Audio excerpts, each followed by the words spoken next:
सोमवार की व्रत कथा और पूजन विधि सुनने के साथ साथ चैनल को सब्सक्राइब भी कर दें ताकि नई कथा आपके लिए लाती रहूं। सोमवार का दिन शंकर भगवान को समर्पित होता है। सोमवार के दिन भक्त भोलेनाथ को प्रसन्न करने के लिए विशेष पूजा अर्चना करते हैं। कुछ लोग आज के दिन व्रत भी रखते हैं ताकि शिव जी की विशेष कृपा प्राप्त की जा सके। बाबा भोलेनाथ के आशीर्वाद के लिए आप भी सोमवार का व्रत कर रहे हैं तो शिव कथा को पढ़कर या सुनकर इस उपवास को पूरा करें। सोमवार व्रत की विधि। नारद पुराण के अनुसार सोमवार व्रत में व्यक्ति को प्रातः स्नान करके शिव जी को जल और बेलपत्र चढ़ाना चाहिए तथा शिव गौरी की पूजा करनी चाहिए। शिव पूजन के बाद सोमवार व्रत कथा सुननी चाहिए। इसके बाद केवल एक समय ही भोजन करना चाहिए। साधारण रूप से सोमवार का व्रत दिन के तीसरे पहर तक होता है, मतलब शाम तक रखा जाता है। सोमवार व्रत 3 प्रकार का होता है: प्रति सोमवार व्रत, सौम्य प्रदोष व्रत और 16 सोमवार का व्रत। इन सभी व्रतों के लिए एक ही विधि होती है। सोमवार की व्रत कथा। एक समय की बात है, किसी नगर में एक साहूकार रहता था। उसके घर में धन की कोई कमी नहीं थी, लेकिन उसकी कोई संतान नहीं थी। इसके कारण वह बहुत दुखी रहता था। पुत्र प्राप्ति के लिए वह प्रत्येक सोमवार व्रत रखता था और पूरी श्रद्धा के साथ शिव मंदिर जाकर भगवान शिव और पार्वती जी की पूजा करता था। उसकी भक्ति देखकर एक दिन मां पार्वती प्रसन्न हो गईं और भगवान शिव से उस साहूकार की मनोकामना पूर्ण करने का आग्रह किया। पार्वती जी की इच्छा सुनकर भगवान शिव ने कहा कि हे पार्वती, इस संसार में हर प्राणी को उसके कर्मों का फल मिलता है और जिसके भाग्य में जो हो उसे भोगना ही पड़ता है। लेकिन पार्वती जी ने साहूकार की भक्ति का मान रखने के लिए उसकी मनोकामना पूर्ण करने की इच्छा जताई।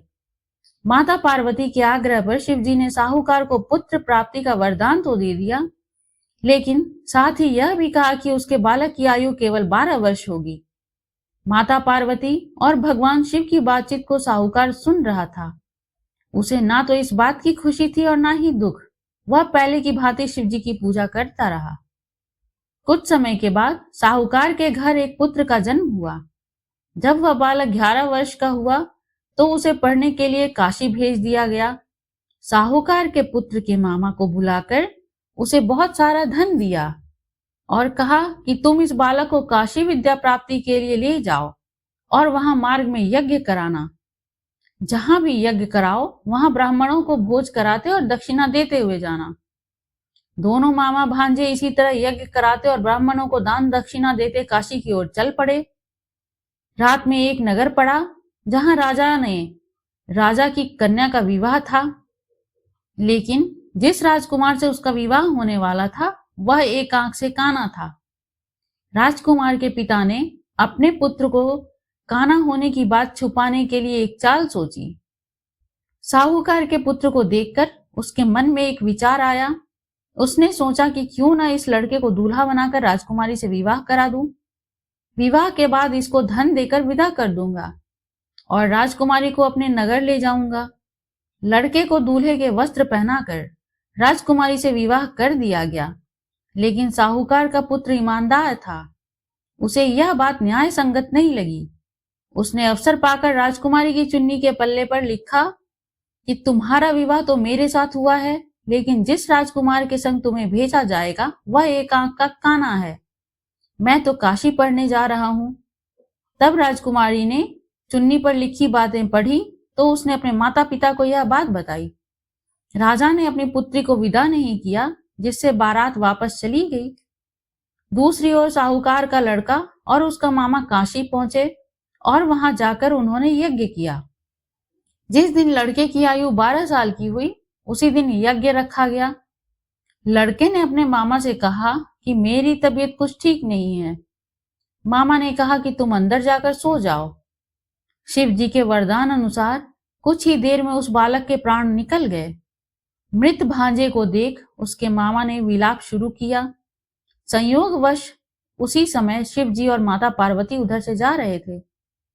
पार्वती जी ने भगवान से कहा, स्वामी, मुझे इसके रोने के स्वर सहन नहीं हो पा रहा। आप इस व्यक्ति के कष्ट को अवश्य दूर करें। जब शिवजी मृत बालक के समीप गए और तो वह बोले कि यह उसी साहूकार का पुत्र है जिसे मैंने 12 वर्ष की आयु का वरदान दिया। अब इसकी आयु पूरी हो चुकी है। लेकिन मातृभाव से विभोर माता पार्वती ने कहा कि हे महादेव, आप इस बालक को और आयु देने की कृपा प्रदान करें, अन्यथा इसके वियोग में इसके माता पिता भी तड़प तड़प कर मर जाएंगे। माता पार्वती के आग्रह पर भगवान शिव ने उस लड़के को जीवित होने का वरदान दिया। शिव जी की कृपा से वह लड़का जीवित हो गया। शिक्षा समाप्त करके लड़का मामा के साथ अपने नगर की ओर चल दिया। दोनों चलते हुए उसी नगर में पहुंचे जहां उसका विवाह हुआ था। उस नगर में भी उन्होंने यज्ञ का आयोजन किया। उस लड़के ने ससुर ने उसे पहचान लिया और महल में ले जाकर उसकी खातिरदारी की और अपनी पुत्री को विदा किया। इधर साहूकार और उसकी पत्नी भूखे प्यासे रहकर बेटे की प्रतीक्षा कर रहे थे। उन्होंने प्रण कर रखा था कि यदि उन्हें बेटे की मृत्यु के समाचार मिला तो वह भी प्राण त्याग देंगे, परंतु अपने बेटे को जीवित होने का समाचार पाकर वह बेहद प्रसन्न हुए।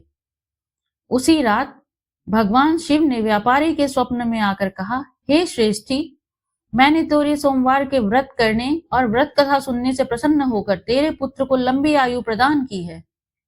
इसी प्रकार जो कोई सोमवार व्रत करता है या कथा सुनता है और पढ़ता है, उसे सभी दुख दूर होते हैं और समस्त मनोकामनाएं पूर्ण होती हैं। धन्यवाद।